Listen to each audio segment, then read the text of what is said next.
Hello, everyone. Welcome back to English in Moments. I'm Elena, your host for today's transformative masterclass. I am genuinely delighted that you have decided to join me today because we are about to tackle the single biggest obstacle that stands between most learners and their fluency goals. It is not grammar, it is not vocabulary, and it is not even a lack of native speakers to talk to. The biggest enemy of learning is the belief that you simply do not have enough time. If you are new to our community, welcome.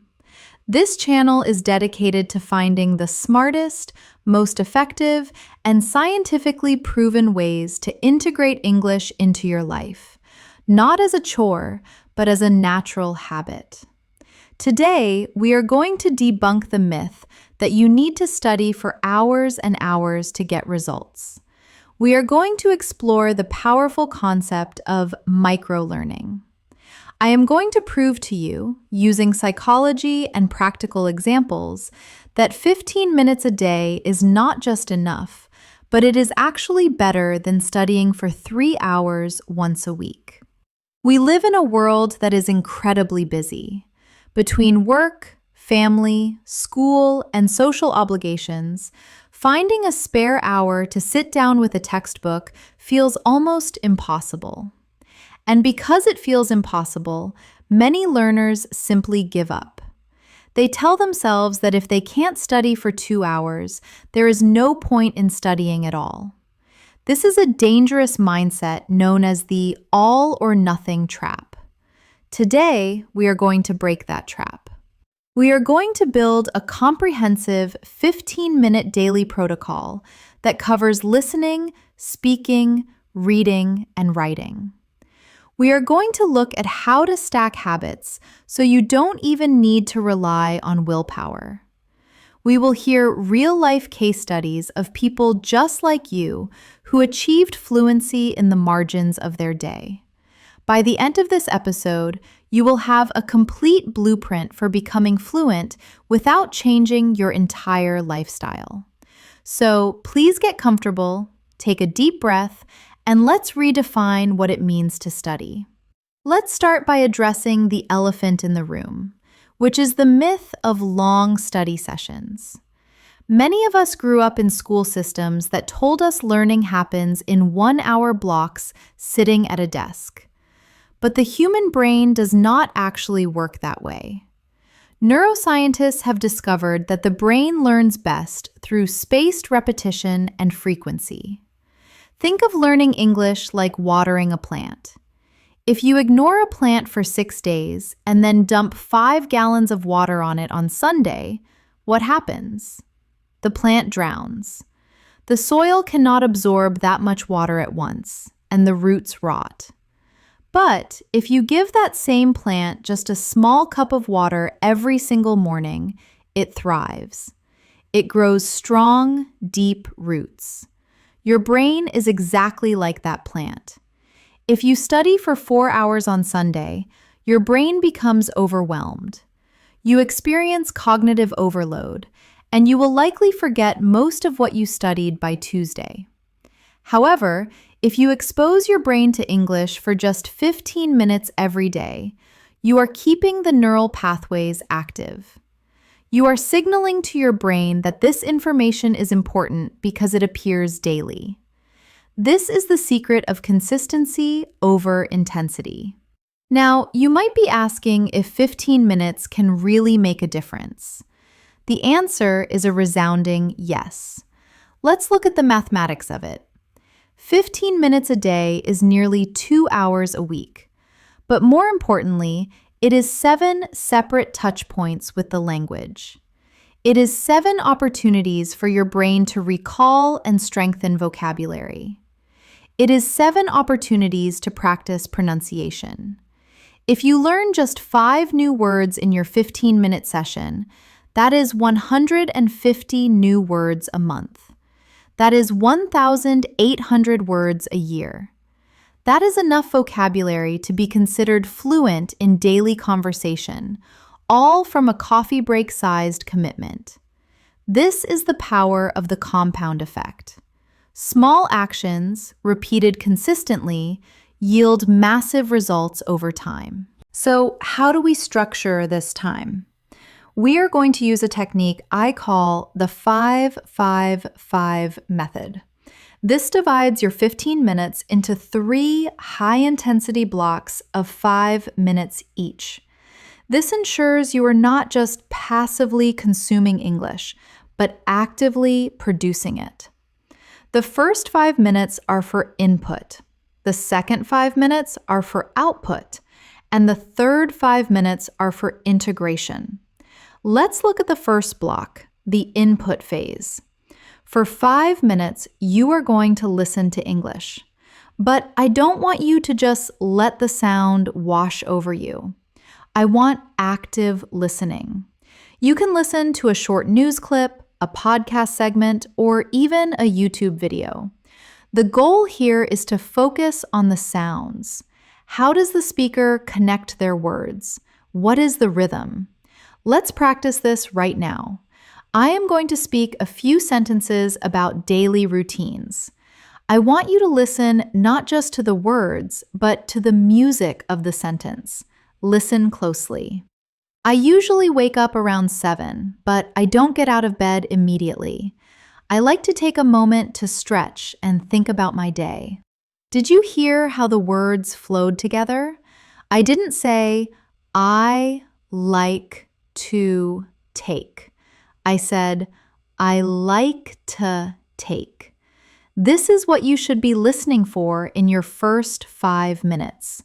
You are training your ear to hear the reality of the language, not the textbook version. The second block is the output phase. This is crucial. Many people listen for years but never speak.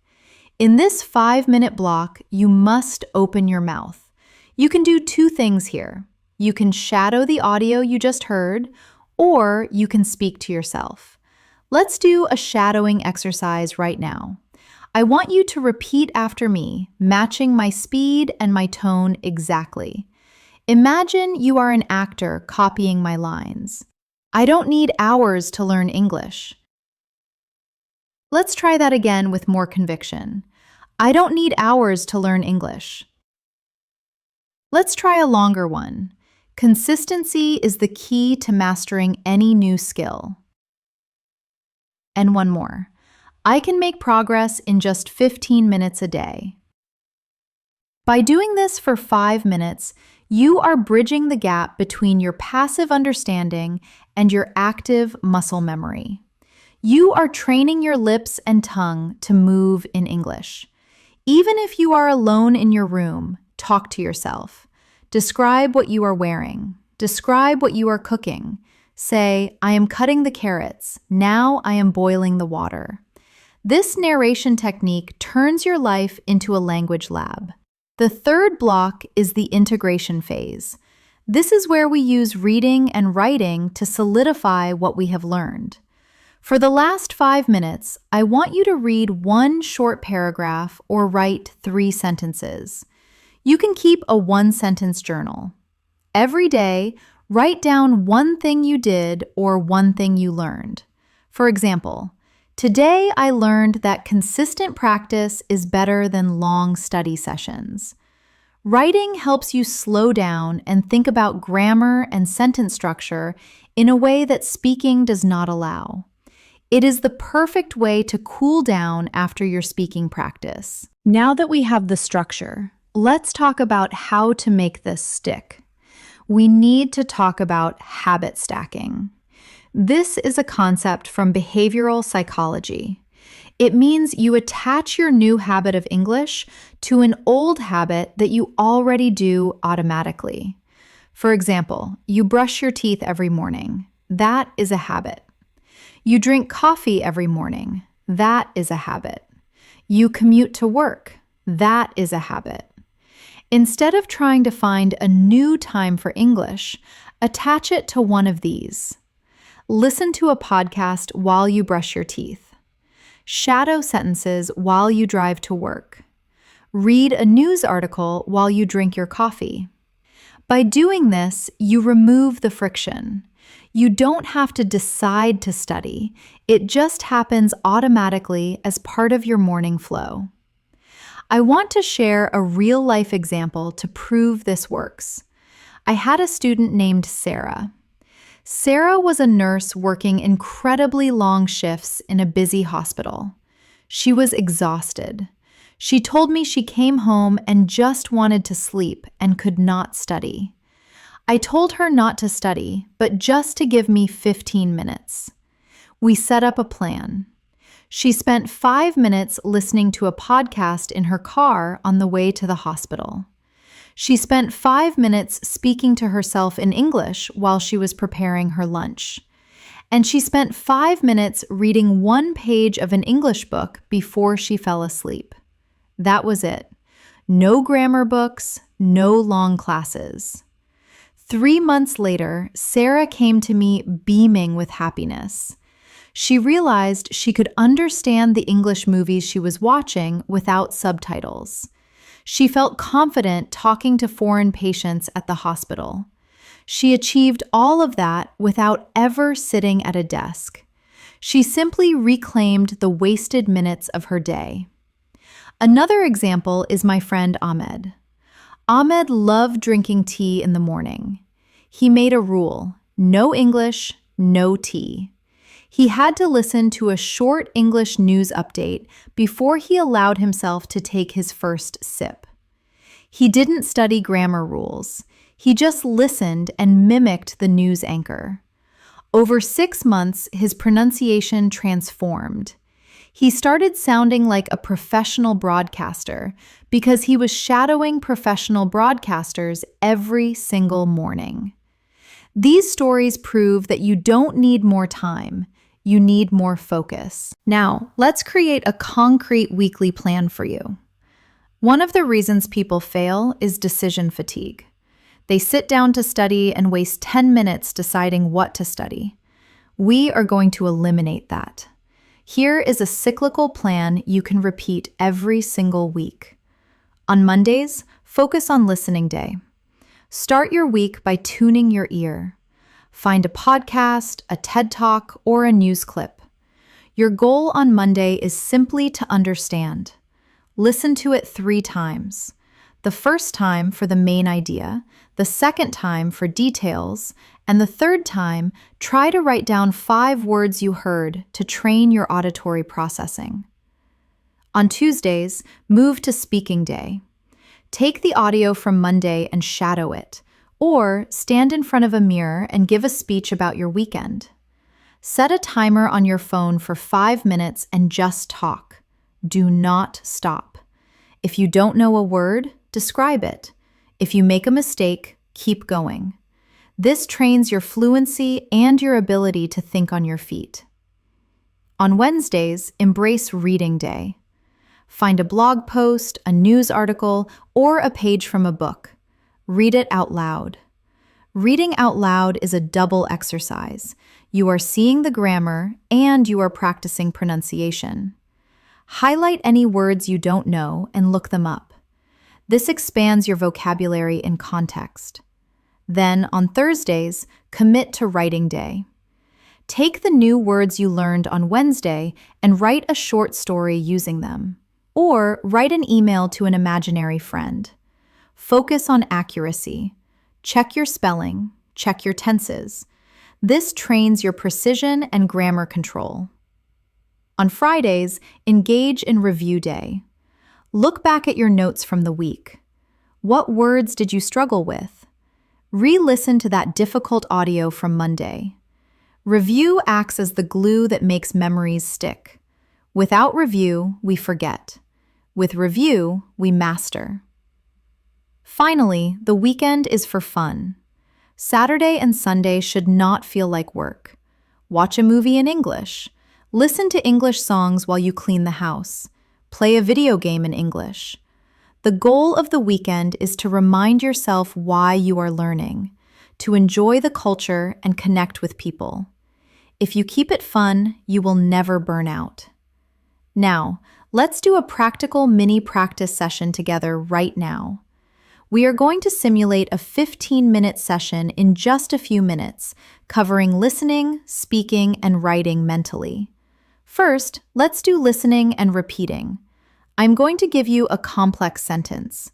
I want you to listen to the intonation. The secret to success is not about having time, it is about making time. Now, repeat it after me. Match my rhythm. The secret to success is not about having time, it is about making time. Let's try another one. Every small step I take brings me closer to my goals. Repeat it loud and proud. Every small step I take brings me closer to my goals. Now, let's do a speaking reflection. I'm going to ask you a question. I want you to answer it out loud, right now, wherever you are. You have 5 seconds to answer. The question is, what is one thing you are grateful for today? Go ahead, speak. Did you say it? Good. It doesn't matter if the grammar was perfect. What matters is that you produced English spontaneously. Finally, let's do a mental writing exercise. I want you to think of a goal you have for your English. Maybe it is, I want to watch a movie without subtitles. I want you to formulate that sentence in your head right now. Make it grammatically correct. My goal is to watch a movie without subtitles. Say it to yourself. Visualize writing it down. This simple act of formulating a thought is writing practice, even without a pen. You see? We just did a comprehensive workout in under 3 minutes. Imagine if you did that for 15 minutes every single day. The progress would be unstoppable. However, even with the best plan, there are common mistakes that learners make. I want to warn you about them so you can avoid them. The first mistake is multitasking. I said you can listen while washing dishes, which is true. But for your 5 minutes of speaking or reading, you need focus. Do not try to read an English article while you are scrolling through social media or watching TV. Give the language your full attention for those few minutes. The second mistake is the skipping and binging cycle. This is when you skip Monday, Tuesday, and Wednesday, and then try to study for an hour on Thursday to catch up. This does not work. You cannot catch up on consistency. If you miss a day, forgive yourself and just get back to 15 minutes the next day. Do not try to overcompensate, as it leads to burnout. The third mistake is perfectionism. Many learners spend their 15 minutes searching for the perfect podcast or the perfect book. They waste all their time planning and no time doing. Do not worry about finding the best material. Any English is better than no English. Listen to anything. Read anything. Action is always better than analysis. I want to leave you with a little bit of motivation. I know that sometimes learning a language feels like climbing a mountain. You look up and the top seems so far away. But you do not climb a mountain by jumping to the top. You climb it one step at a time. 15 minutes is one step. It might seem small, but if you take one step every day, in a year, you will be miles higher than where you started. Think about the future version of yourself 3 months from now. That version of you could be struggling with the same problems you have today. Or that version of you could be understanding movies, speaking with confidence, and feeling proud of your discipline. The only difference between those two futures is what you do with your 15 minutes today. Consistency beats intensity. It beats talent. It beats intelligence. The person who shows up every day will always outperform the genius who shows up once a month. You have the power to become fluent. You do not need more hours in the day. You just need to use the minutes you have with intention and focus. So here is my challenge to you. Start today. Not tomorrow, not next Monday. today. Find 15 minutes. Maybe it is right after you finish listening to this podcast. Do 5 minutes of listening, 5 minutes of speaking, and 5 minutes of reading. Set a reminder on your phone. Make a promise to yourself. Thank you so much for joining me for this masterclass on microlearning. I hope you feel relieved to know that you don't need to quit your job to learn English. You just need a little bit of time and a lot of consistency. If you found this episode helpful, please subscribe to English in Moments. Leave a comment telling me what time of day you are going to schedule your 15 minutes, and share this with a friend who says they are too busy to learn.